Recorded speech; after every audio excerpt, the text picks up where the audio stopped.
Welcome to the next episode of the Australian Leadership Index's Future of Leadership series. This edition, we are delighted to be speaking with co-founder of the Australian Leadership Index and Professor of Leadership in the Swinburne Business School, Dr. Sam Wilson. Dr. Wilson is a social psychologist whose research focuses on leadership for the common good and the social psychology of innovation and public interest technology.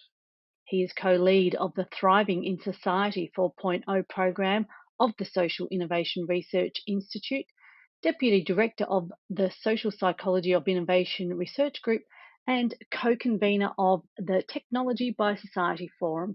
Welcome to you, Sam. In his final book, Ill Fares the Land, the late historian Tony Judt wrote, "Something is profoundly wrong with the way we live today.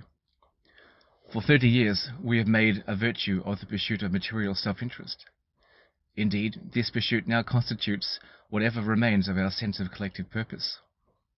We no longer ask of a judicial ruling or a legislative act, is it good? Is it fair? Is it just? Is it right? Will it help bring about a better society or a better world? Those used to be the political questions, even if they invited no easy answers. We must learn once again to pose them." I first read those words 10 years ago, and am as moved by them now as I was then. This book marked the start of my thinking about the nature of leadership for the common good. Today, 10 years later, I can still detect its influence in my thinking about leadership for the common good and the future of such leadership.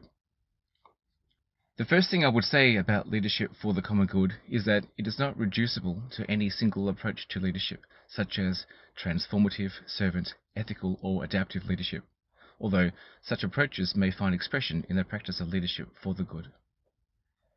Instead of the usual adjective plus noun combination that characterizes most scholarly approaches to leadership, leadership for the common good foregrounds its object, namely society or the world, and its betterment.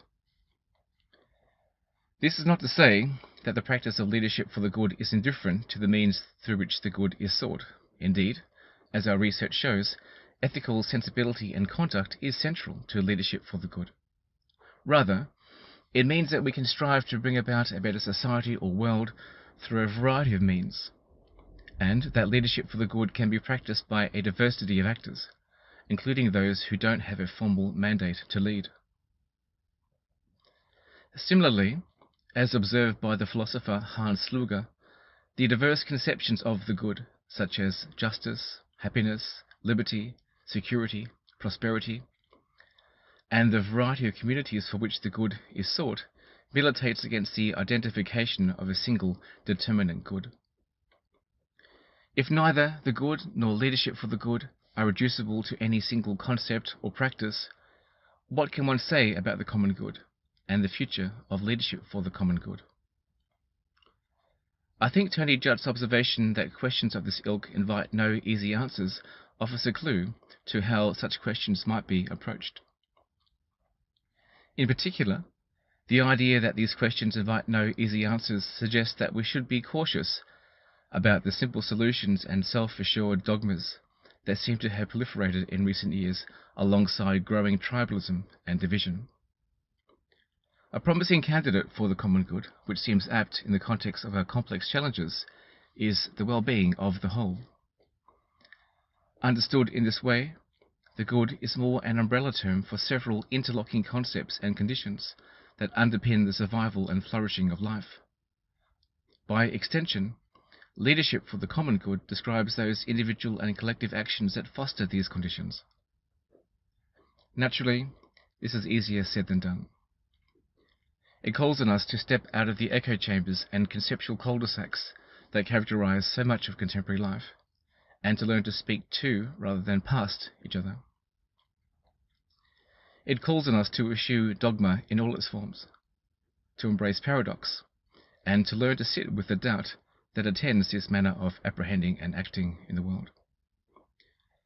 There is a growing appreciation of the paradoxical nature of leadership, which is complemented by an appreciation of the need to tolerate paradoxes and what have been termed clumsy solutions in the context of complex or wicked problems.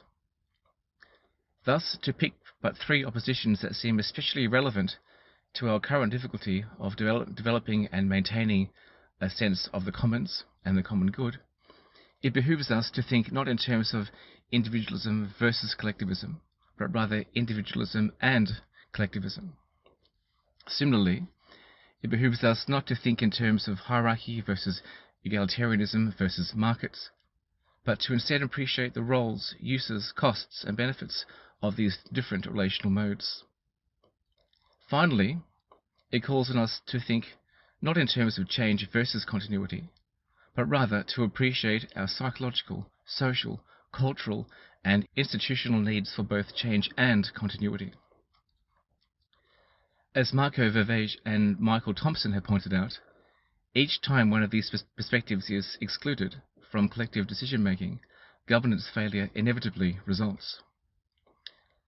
Thus, leadership for the common good requires an individual and collective ability and willingness to overcome our Manichaean tendencies.